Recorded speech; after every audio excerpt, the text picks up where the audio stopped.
अरे चेतन, क्या हाल चाल? बस सर बहुत बढ़िया। आप कैसे हैं? मैं बढ़िया हूँ। अरे तुमने वो खबर सुनी? कौन सी? हिंदुस्तान जिंक जो है अपने इन्वेस्टर्स को 1300% का डिविडेंड दे रही है। क्या बात कर रहे हो सर? ये तो बहुत ही अच्छी बात है। मेरे पास इसके 100 शेयर पड़े हुए हैं, तो मुझे तो अच्छा फायदा हो गया। अरे वाह, फिर तो तुम्हें मिठाई खिलानी पड़ेगी। अरे सर बिल्कुल जरूर खिलाएंगे। वैसे सर आपने नहीं लिए क्या हिंदुस्तान जिंक के शेयर? नहीं यार, मैं ऐसे शेयर मार्केट में पैसे नहीं लगाता, मैं तो म्यूचुअल फंड में लगाता हूँ पैसा। अरे सर आप भी तो इन कंपनियों से डिविडेंड का फायदा उठा सकते हो। वो कैसे? अरे सर आप इनके डिविडेंड यील्ड म्यूचुअल फंड में निवेश क्यों नहीं करते? डिविडेंड यील्ड फंड ये क्या होते हैं? आप ये जानते होंगे कि कंपनियां अक्सर अपने मुनाफे का हिस्सा शेयरधारकों में लाभांश यानी डिविडेंड के रूप में देती हैं। कोई कंपनी डिविडेंड दे रही है तो इसका मतलब ये है कि उसके नतीजे अच्छे रहे होंगे और बहीखाता मजबूत होगा। वैसे तो हर कंपनी के लिए डिविडेंड देना जरूरी नहीं होता, लेकिन कंपनी और निवेशकों के हित में कंपनियां ऐसा करती हैं। कंपनियां शेयरधारकों को डिविडेंड इस वजह से देती हैं क्योंकि ये निवेशकों को अपने कारोबार का एक अहम हिस्सा, एक इम्पोर्टेंट हिस्सा मानती है। किसी और निवेश में आपको डिविडेंड जैसा फायदा नहीं मिलता।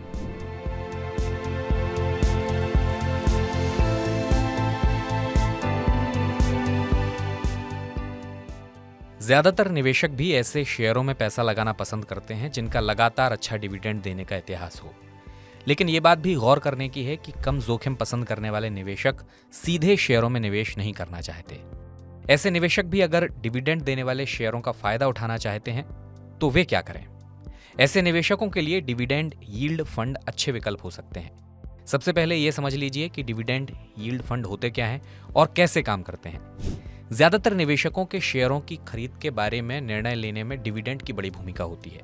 इसलिए डिविडेंड यील्ड फंड ऐसी कंपनियों को चुनने और उनमें निवेश पर जोर देते हैं जिनके पास अच्छा नकद प्रवाह हो, जिनका बही खाता काफी दुरुस्त हो और इन सब की वजह से जो नियमित रूप से डिविडेंड यानी लाभांश शेयर धारकों में वितरित कर रही हूँ। सेबी के मैंडेट के मुताबिक किसी डिविडेंड यील्ड फंड स्कीम का कम से कम 65% निवेश डिविडेंड यील्डिंग यानी लाभांश देने वाले शेयरों में होना चाहिए।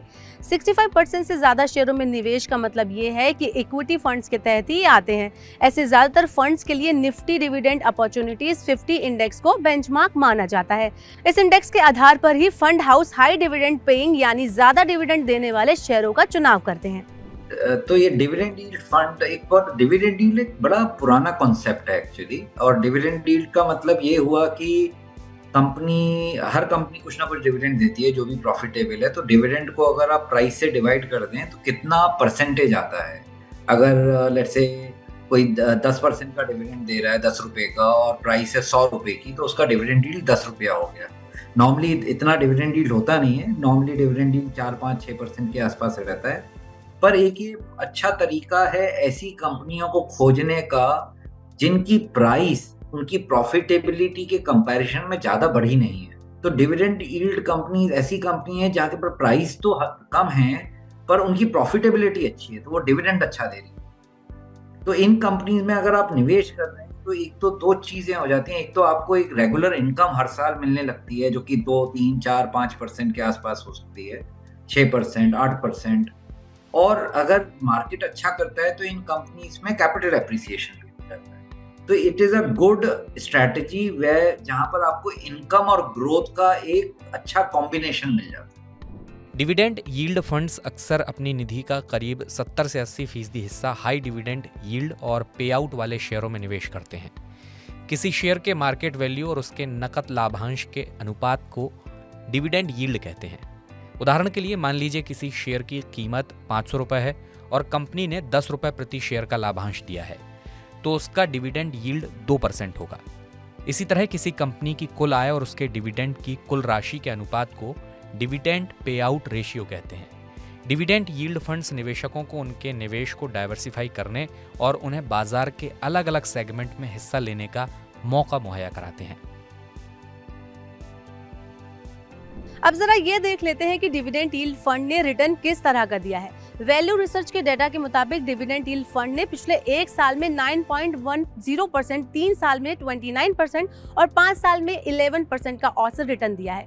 Dividend yield fund equity mutual fund के तहत आते हैं, इसलिए इन पर टैक्स इक्विटी म्यूचुअल फंड की तरह ही लगता है।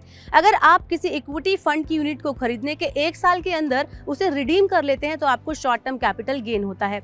आप किसी भी इनकम टैक्स ब्रैकेट में आते हैं, आपको इस गेन पर 15% के हिसाब से एक समान दर के हिसाब से टैक्स देना होता है। इसी तरह से इक्विटी फंड की यूनिट को 1 साल के बाद बेचने पर जो फायदा होता है उसे लॉन्ग टर्म कैपिटल गेन्स कहते हैं। इस तरह 1 लाख रुपए तक का गेन पूरी तरह से टैक्स मुक्त होता है, यानी कि टैक्स फ्री होता है। लेकिन 1 लाख रुपए से ऊपर के गेन्स पर 10% के हिसाब से LTCG टैक्स लगता है। इस पर इंडेक्सेशन का फायदा भी आपको नहीं मिलता। अब बड़ा सवाल ये है कि ये फंड्स किसके लिए सही हैं और क्या आपको इनमें निवेश करना चाहिए। Dividend yield fund small cap, mid cap और ग्रोथ ओरिएंटेड फंड के मुकाबले कम जोखिम वाले होते हैं, इसलिए ये ऐसे निवेशकों के लिए सही होते हैं जो मॉडरेट यानी मध्यम स्तर का जोखिम लेना चाहते हैं। इन फंड्स में दूसरे इक्विटी फंड्स के मुकाबले कम गिरावट होती है। डिविडेंड यील्ड फंड्स उन निवेशकों के लिए अच्छा विकल्प हैं जो बाजार के उतार चढ़ाव से ज़्यादा प्रभावित नहीं होना चाहते। ये फंड जिन कंपनियों में निवेश करते हैं वे आमतौर पर अच्छे बही खाते वाले और कम उतार चढ़ाव वाले होते हैं, यानी ये फंड ऐसे निवेशकों के लिए उपयुक्त होते हैं जो बहुत आक्रामक नहीं होते, क्योंकि ऐसी कंपनियां आमतौर पर स्थिर होती हैं। जो भी निवेशक डिविडेंड यील्ड स्ट्रैटेजीज के फंड्स में डाल रहा है उनको थोड़ा सा लॉन्गर टर्म हॉराइजन बना के चलना पड़ेगा। उनको कम से कम 3-4 साल 5 साल के लिए अपना पैसा रखने का छोड़ना पड़ेगा और उनकी जो एक उम्मीद होनी चाहिए इससे होनी चाहिए कि हमें एक फिक्स्ड इनकम सिक्योर जो इन्वेस्टमेंट्स हैं जैसे FD है या PPF है या डेट म्यूचुअल फंड्स हैं उनसे कुछ ज़्यादा रिटर्न मिल जाए और मार्केट के करीब करीब रिटर्न मिल जाए। अगर मार्केट ने लेट से 12% का रिटर्न जनरेट किया है तो उनको 12 के आसपास का रिटर्न मिल जाए और सेफ रहे। तो ये फंड्स में आपको बहुत ज़्यादा आउट परफॉर्मेंस की उम्मीद नहीं रखनी चाहिए कि जैसे जो कि एक एक्टिवली मैनेज ग्रोथ फंड के साथ उम्मीद होती है कि अगर मार्केट ने 12 रिटर्न दिया तो एक्टिवली मैनेज फंड को 12, 15, 16% मिल जाए। Dividend yield funds generally market के आसपास ही रहेंगे। तो निवेशकों को ये बात ध्यान रखनी चाहिए कि डिविडेंड यील्ड फंड भी इक्विटी फंड जैसे होते हैं। ये बात सही है कि इनमें थीमेटिक फंड जैसे अप एंड डाउन्स नहीं होते, लेकिन इनमें भी बाजार के उतार चढ़ाव का असर तो होता ही है। इनमें ऐसे फंड्स की तलाश करें जिनके कॉर्पस का आकार अच्छा हो, एक्सपेंस रेशियो कम हो और जिनमें उतार चढ़ाव कम हो। तो कुल मिलाकर ये कह सकते हैं कि जो निवेशक कम जोखिम यानी कि लो रिस्क में अच्छा रिटर्न चाहते हैं वो डिविडेंड यील्ड फंड का चुनाव कर सकते हैं।